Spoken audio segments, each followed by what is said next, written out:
ছাত্রলীগ কোনো প্রোগ্রামের চেষ্টা করলে ব্যবস্থা পুলিশ। নিষিদ্ধ ছাত্র সংগঠন ছাত্রলীগ ফেব্রুয়ারি মাসে কোনো ধরনের প্রোগ্রাম করার চেষ্টা করলে এর বিরুদ্ধে ব্যবস্থা নেবে পুলিশ বলে জানিয়েছেন বিএনপির কমিশনার শেখ মোহাম্মদ সাজ্জাদ আলী। শুক্রবার অমর একুশে বইমেলা ঘিরে ডিএমপি কর্তৃক গৃহীত নিরাপত্তা পরিকল্পনা সংক্রান্ত পরিদর্শন শেষে সাংবাদিকদের তিনি একথা বলেন। তিনি বলেন, নিষিদ্ধ ঘোষিত ছাত্রলীগের অনেক নেতাকে আমরা গ্রেপ্তার করেছি। তারা যদি কোনো প্রোগ্রাম করার পদক্ষেপ নেয় তাহলে আমরা অবশ্যই ব্যবস্থা নেব। প্রতি বছর বইমেলাকে কেন্দ্র করে কিছু লেখক বা প্রকাশনী উস্কানিমূলক কিছু বই বের করে।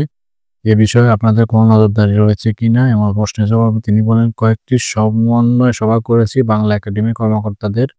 আমরা বলেছি যাতে কোনো ধরনের উস্কানিমূলক বই মেলায় না আসে।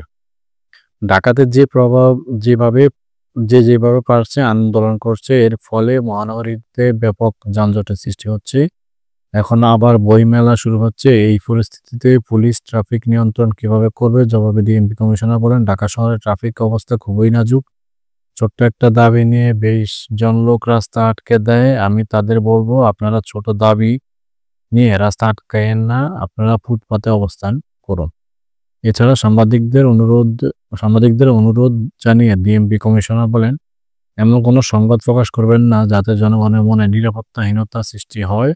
আমরা আমাদের মেকানিজমে ঢাকা শহরকে নিরাপদ রাখার চেষ্টা করছি।